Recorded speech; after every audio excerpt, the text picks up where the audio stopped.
Do your knees hurt? Well, then you've got plenty of company. It turns out that arthroscopic knee surgery is one of the most popular procedures. Today, we're speaking with Dr. Chris Anderson. He's the founding surgeon of Native Orthopaedics and the inventor of the dragonfly technology, which is changing what's possible in soft tissue repair. It works in a way that could prevent the need for knee replacements in some patients.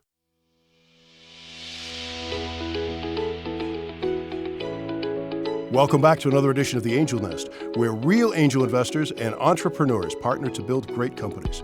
I'm David Hemingway. I'm a 5-time founder and now an active angel investor, and my mission here is to tell the stories that are powering innovation. We don't make investments at The Angel Nest, and this program is for informational purposes only. Dr. Chris Anderson grew up fishing the streams of his native Nashville, Tennessee. He followed that passion and became a record-setting fly fisherman. He's now a renowned orthopedic surgeon and specializes in sports medicine. His work heals people's lives by restoring their mobility. Dr. Anderson joins us today from Nashville, Tennessee, and it is a pleasure to welcome you to the Angel Nest, Doctor. Appreciate you having me. I've heard you say that you're on a mission to save the knee, and boy, there sure are a lot of us who appreciate that. Help me understand how this new technology works. Yeah, that's a great question. So, basically, it works like a surgical zip tie. So instead of having to tie a knot, which is unreliable and can loosen over time, we've invented a technology that allows the surgeon to secure tissue in the knee if you've got a meniscus tear by just pulling and like a zip tie would and holding the tissue back down where it belongs. And this will help people preserve knees and potentially limit patients having to have knee replacements in the future. Because something I didn't realize is that it's really the meniscus tear and the repair of that meniscus tear that actually leads to the process of getting a full knee replacement. Yes, that's exactly right. So the meniscus is a shock absorber in the knee, and if it tears, then you don't have a functioning shock absorber, and that's what leads to arthritis. And it turns out that a lot of the cases we're seeing right now are because of a meniscus root tear, which is where the meniscus tears in the back of the knee. And there's currently not a very reliable way to fix that other than tying it down with knots, which is a technology that was invented by the Greeks thousands of years ago. So, we feel like we found a better way to do this. It's more reliable and gives a better outcome. That's just fascinating. And my understanding is that some of the first investors in Native Orthopaedics are other surgeons. Is that right? That's correct. So you're building a new solution for surgeons, and it's built by a surgeon. That's exactly right. Yeah, we've had a ton of interest in the surgeon community.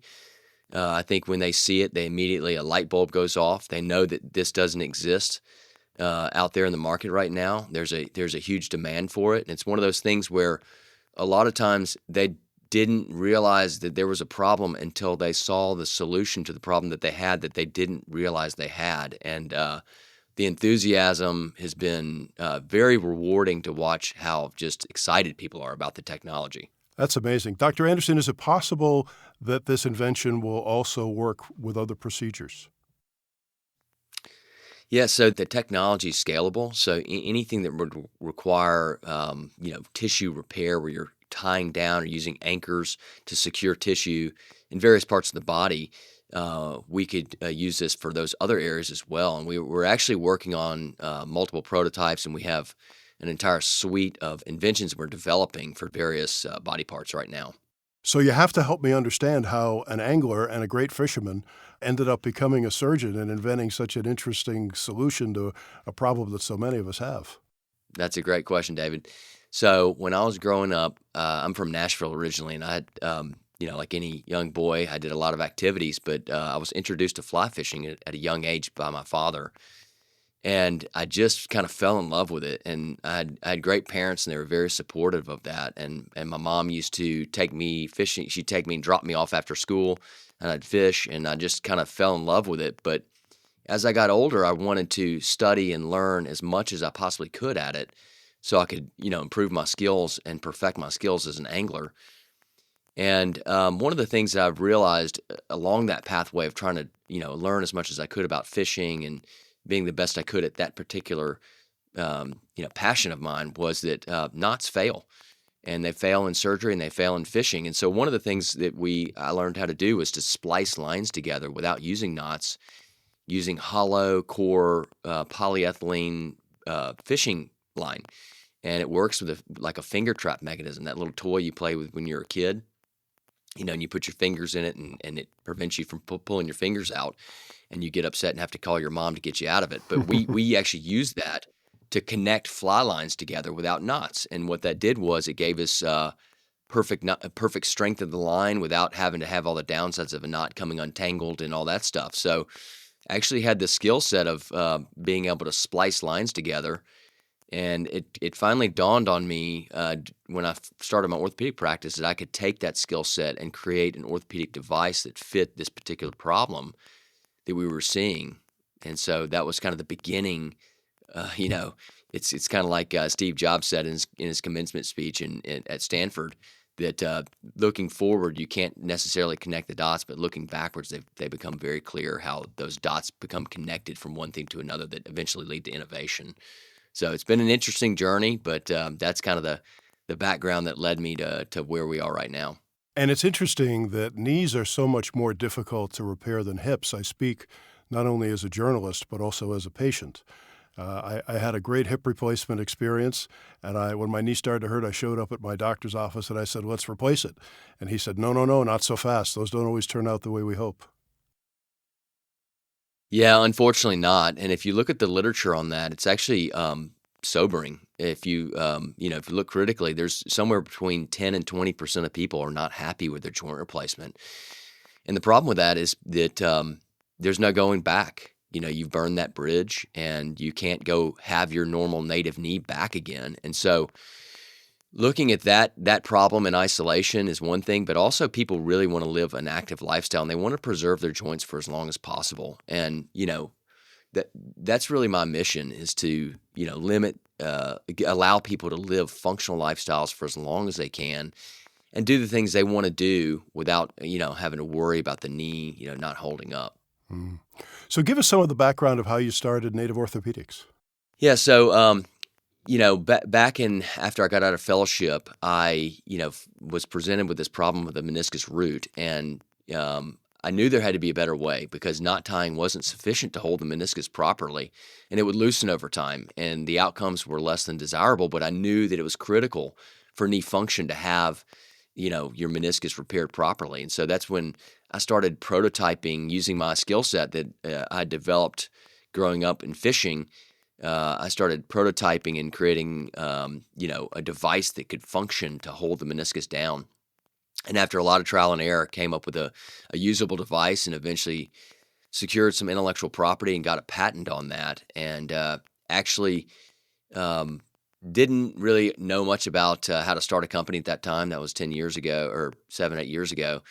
And so I thought, well, maybe I'll just show this to Strategic and see if they're interested. And I actually did get some interest and had some offers for buying the portfolio. But I ultimately decided that I thought the fastest way to get this into people's hands and have the most impact and help the most people and the most surgeons was to start a company. And so I had met Tom Gamache, the CEO of the company, in years prior, and we'd formed a relationship. And, once that decision was made, we kind of talked about it and decided to get him involved. And so we started Native Orthopaedics in early 2024.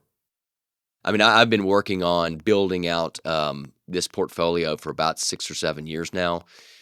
And so that has actually led to a massive shortcut. We are a startup, but we're several years ahead of where a startup would be if they just started in 2024, for example, because we've done our diligence. We have a extensive IP portfolio that's been well vetted. So we have kind of shortcut a lot of those things, and I prototyped it for years and got it perfected before, this point in time. So we're really moving at light speed now because of those advantages that we have. So how many patients a year do you think you can help once you get to scale? It seems like it's going to be enormous. It's a great question. When this problem was first described, it was the number of 100,000 was thrown around in this country, and it was actually called the silent epidemic because it was one of those things that it was there. We just didn't recognize it. It's been there the whole time. In fact, this has been around since the dawn of time. We just never really realized it. It was actually first described in 1991 and then didn't pick up any traction until around 2010 or so.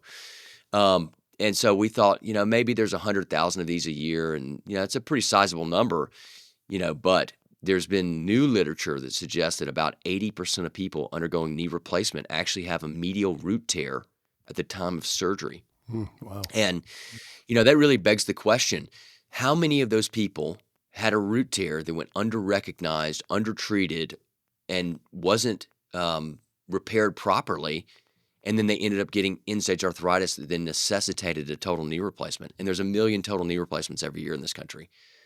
So if you do the numbers, if you just do the math on that, there's somewhere between 100,000 and 800,000 people a year in this country that if you intervene with a light touch surgical solution earlier on in the disease process, you could modify the progression of this theoretically and let them save their native joint and have a better outcome and better function.